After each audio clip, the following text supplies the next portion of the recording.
I think it's pretty safe to say that the true face of the Star Wars franchise has got to be Anakin Skywalker / Darth Vader. This is Mike Zero. If you guys are new to the channel, do make sure to subscribe to see future Star Wars content.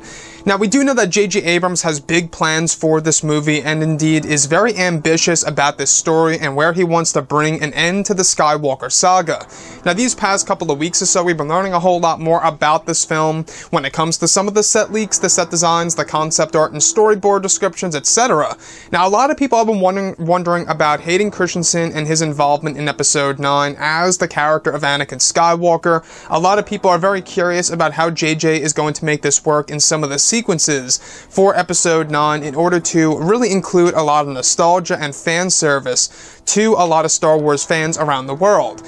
Now, what's really intriguing is that it's described that one of the techniques that are being pursued in order to implement the character of Anakin Skywalker in the form of Hayden Christensen and his version of the character into Episode 9 is by using both deleted scenes from Revenge of the Sith as well as existing scenes in the final cut of the movie. It's said to be a similar technique to when George used footage from Revenge of the Sith of Hayden that was used for Return of the Jedi.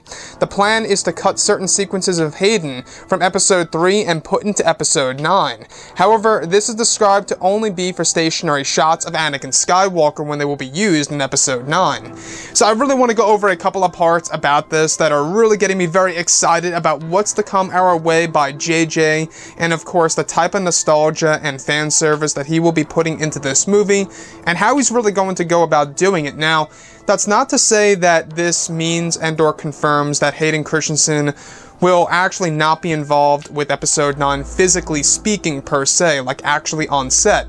This is of course only going to be used for stationary shots, and what I mean by that is a shot where a character and/or a figure isn't necessarily moving around. Very similar to what we saw at the very end of Return of the Jedi, where Hayden Christensen, Anakin Skywalker is just standing there. They had to have an actual moment from Revenge of the Sith where Hayden is not moving his head in order to cut the head off or out of that movie and place it onto Sebastian's body in Return of the Jedi. So a similar technique is being used from what George did in the original trilogy, of course, for Episode 9 from the prequel trilogy, using footage of Hayden Christensen as Anakin Skywalker. Now, like I say, I will say that this is a great way to respect the Skywalker saga and the character of Anakin as well, but I still feel like the step in the right direction here is to include Hayden Christensen physically on set.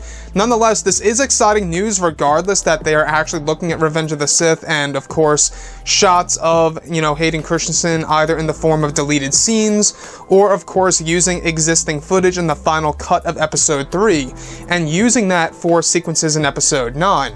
So moving past all of this, we also know that they are additionally using dialogue of Hayden Christensen from Revenge of the Sith in order to incorporate the character of Anakin Skywalker into Episode 9 in some way, shape, or form.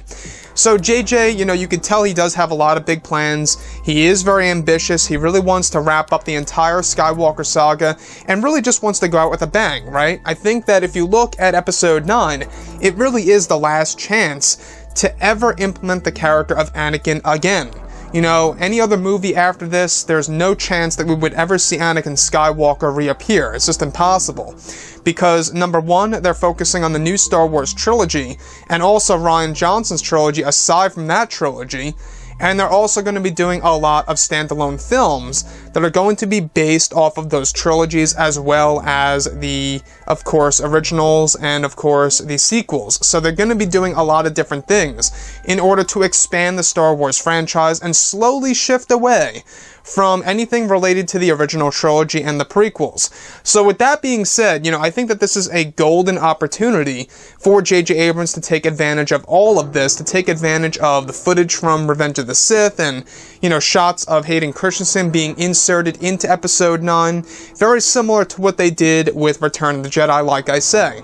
Now, I will say that I'm not quite sure the shots that they are using is of course going to include Hayden talking or just literally just standing there as, one of the sequences for the character of Anakin Skywalker. Now, the thing here is this: when we look at Episode 9, we do know that they want to do a lot of big twists and turns as well as surprises that are really going to catch people off guard, and surprises that will really come out of left field that where it's to the point where it's going to be very unexpected and we won't really actually see it coming. And that's one thing that really does, you know, have my mind boggled right now as to what JJ is really going to do with some of the legacy characters, the prequel cameos, and of course some of the new characters that will be a part of this story. We do know that JJ is implementing a total of 8 new characters into episode 9.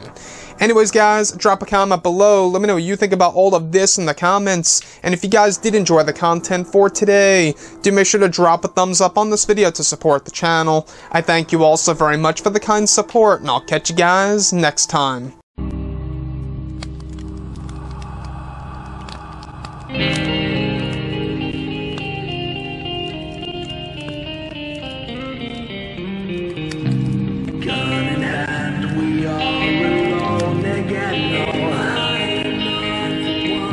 From night to morning.